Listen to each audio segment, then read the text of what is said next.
Hi, class.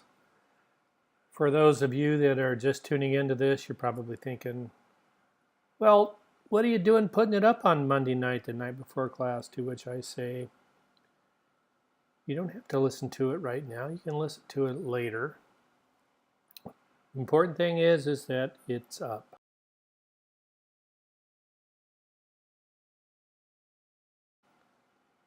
So we're talking about chapters 13, 14, and 15, and 13 is about managing communication and information.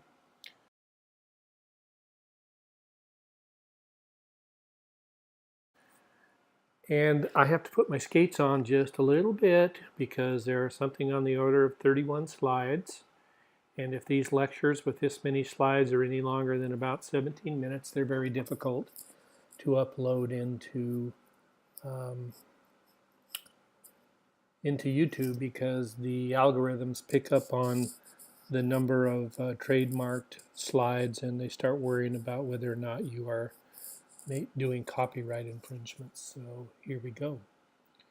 So one of the things that we're concerned about in managing communication and information is this issue of encoding. And for those of you that don't know, encoding is how we interpret and then store information in our brains and then regurgitate it later. And we would regurgitate it later as an encounter, a fact, a perception, whatever. The important realization being that we evaluate information that when it comes in, we categorize, we store it for later use, and we regurgitate it or apply it in some form or fashion based on how we understood it at the time. And how we understood it at the time is a matter, obviously, of our own personal biases, limitations, whatever, culture, perceptions, uh, level of inebriation or whatever. And it's also a function, obviously, of the ability of the other person to articulate what it is they're trying to explain to us with all the limitations and qualifications that we have. And so your ability to articulate or explain something is based on skill and attitudes and knowledge and obviously social cultural systems that exist. And it's more complicated than that.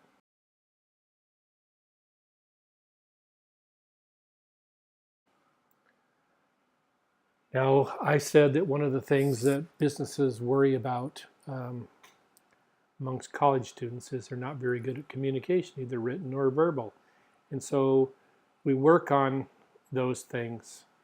We work on those things in exercises that we do, written exercises, but also verbal exercises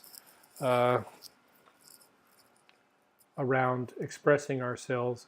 But just as importantly, not just how to speak or communicate your thoughts overtly, but verbal communication also involves listening skills.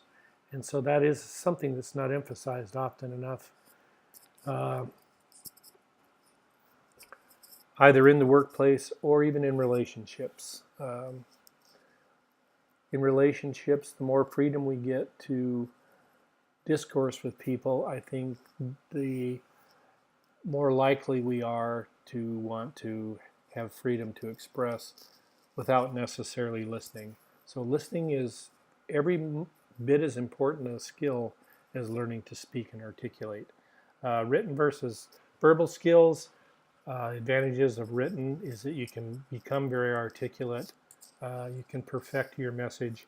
Can be very well thought out, and it has a life, a shelf life, in as much as it can exist for a period of time.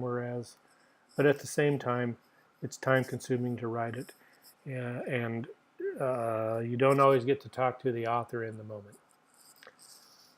And there's a certain amount of that that is addressed in emails and to some extent in texting.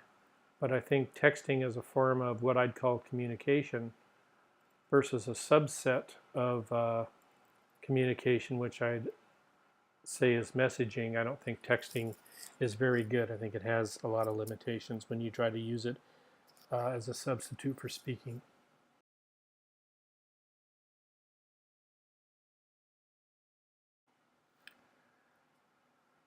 And just as important, it's not just what you say, it's how you say it. How you say it. How you say it.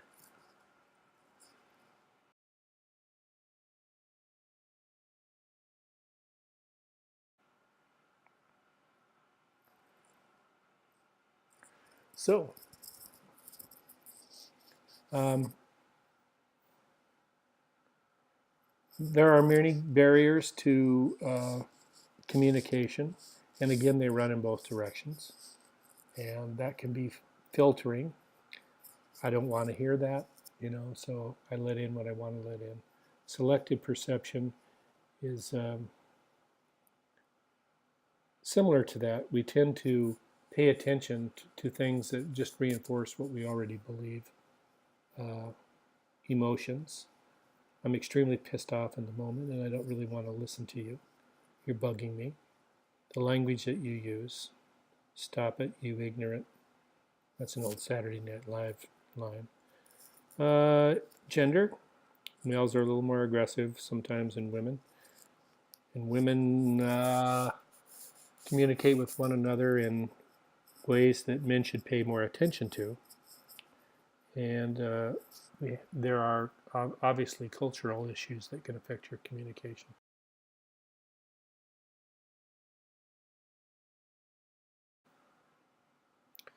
IT is important in communication because it opens up this myriad of different ways to communicate, and it has obviously some incredible capabilities that we wouldn't otherwise have, while at the same time offering some incredible limitations because you don't have inflections, you don't have facial expressions, uh, and so it has limitations in some cases.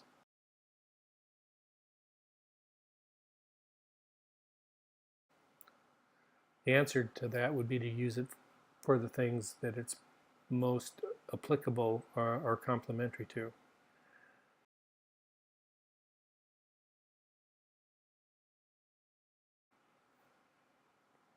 We want to be very careful. This last election sort of proved it in many ways, that you have to be careful how you communicate with the net, whether you're telling factual information or unfactual information. If you're in business, there are legal implications. If you're in politics, you can say whatever you want and get away with it. Uh, and I think that this is going to open up actually a really big discussion. It's already evolving at this point in time around these platforms like Facebook, and Twitter, uh, and what you're capable of saying um, truthfully or untruthfully, and get away with it.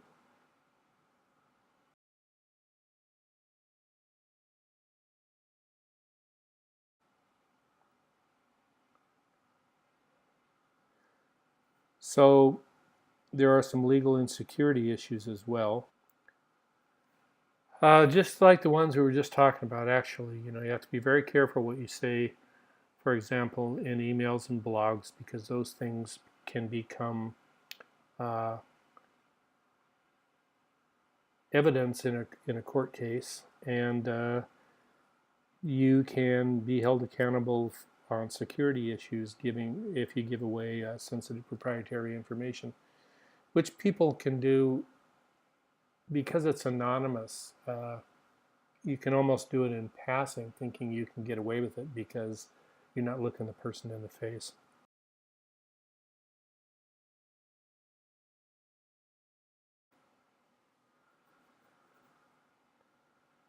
As I noted, though, that the converse of what I just said, these concerns and some of the abuses that go along with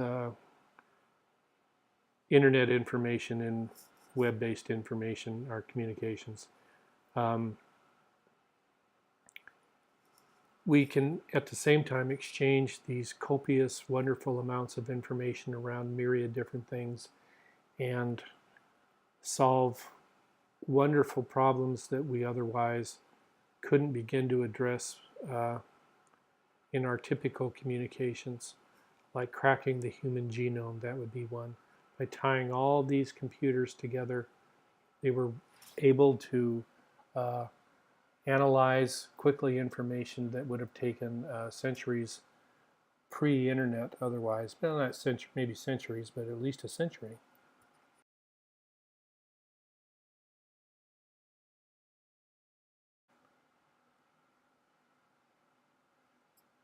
There are three components in any service delivery process that we want to be concerned about in our communications, because a breakdown at any one of these stages can ruin the entire process. And so think about a UPS involvement. You have the customer that orders something, you have the service organization that is responsible, UPS or FedEx in this case, in delivering it, and then the individual that actually delivers the information. And a customer can initiate a bad situation. You could have an organizational problem, or you can have somebody having a bad day. Again, that ruins the entire process or affects the entire process in a negative way. So again, we want to be cognizant of the encoding process and how it is evolving at all levels, even when we initiate it.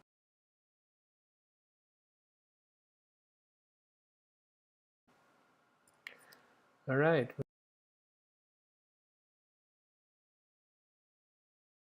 Moving along, fundamentals of control.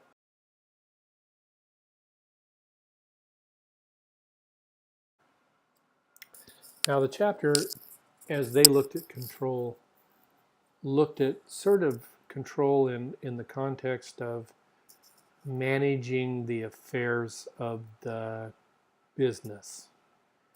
But I would like to point out that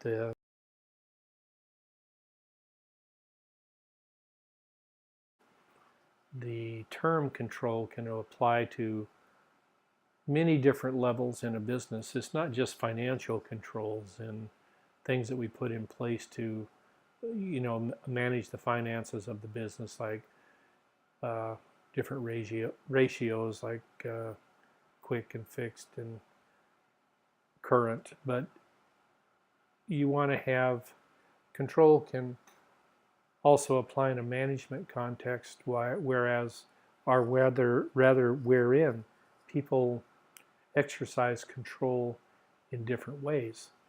You can try to exercise your control because, for example, because of your position in the company, like whether or not in a management position. You can exercise control by controlling certain kinds of information. You can exercise control by managing the money, or in some administrative positions, you exercise control by sharing power with the person with whom you represent or work with or for. So there's all kinds of different ways that control can apply, in my opinion.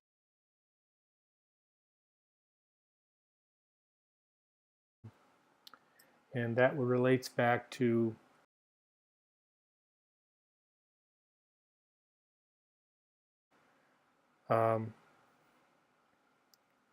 this whole issue of encoding and communication, and being cognizant in your use of your control of what kind of relationships that you're building, or what kind of processes you are strengthening or breaking down as a consequence of your communications.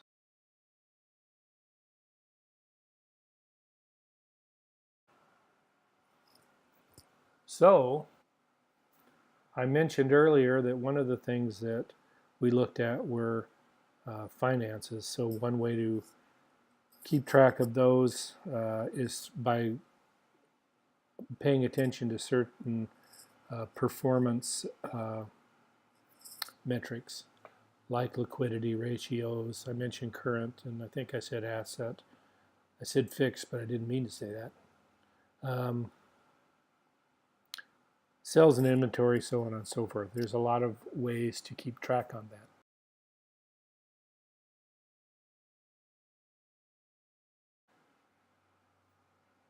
That's a job for the accountants. Another thing that you want to be interested in controlling is theft, or what is also called shrinkage. I talked about that in my company.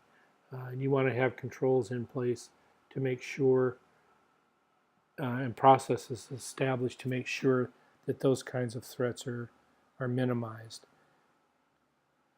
And I would say one of the things on here that I neglected to do was to articulate in writing many of the processes, and as well as some of the ways to handle money and some of the consequences of things like theft and fraud.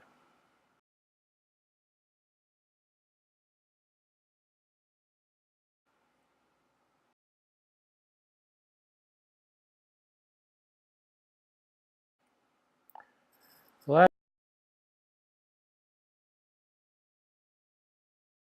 chapter is operations management, and it's good to know what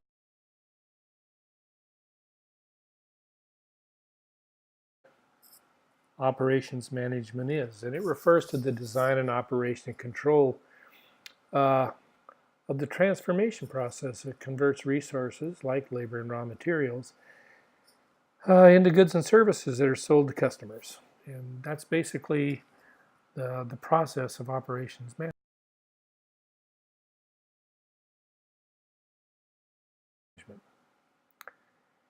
And technology obviously is helping business to improve their productivity in all kinds of different ways, especially in a market filled with a lot of low-cost competitors.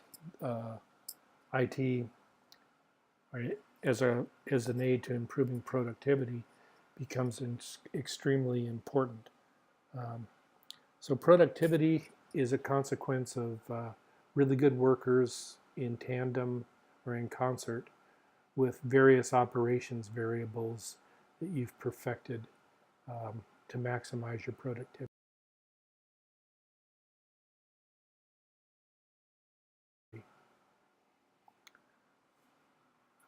Now, one of the things we want to talk about real quickly too is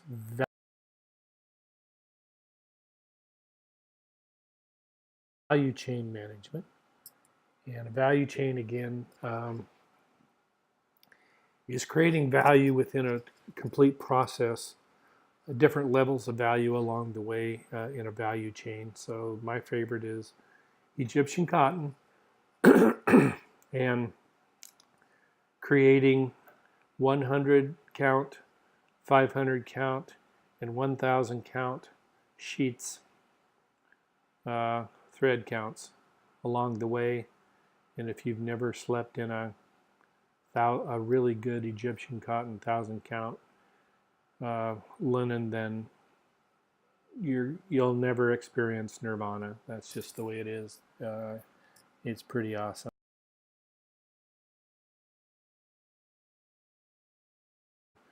So we have different goals in value chain management because we have different levels of quality along the way. So one of the goals of value chain management is an increase or management of product quality.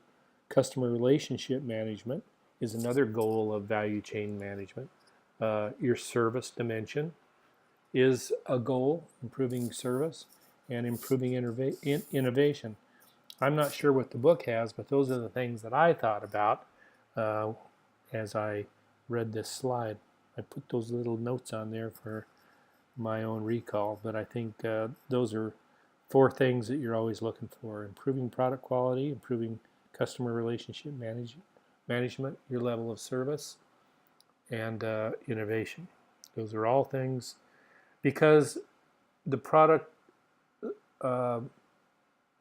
place of all the 4 P's, place as it encompasses the value chain and supply chain, of which value chain is sort of a component, is the place where you can save the most money and create the most value.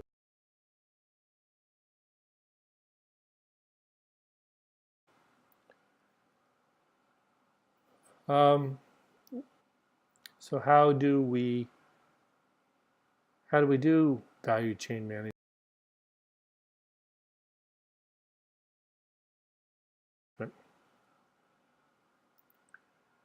Well, it involves the coordination of these 2, 4, 6, 7, or 6 main constructs. So it's coordinating the activities of leaders with employees, different organizational processes, developing a corporate culture, uh, involving technology, and then all of these being coordinated and collaborated amongst everyone.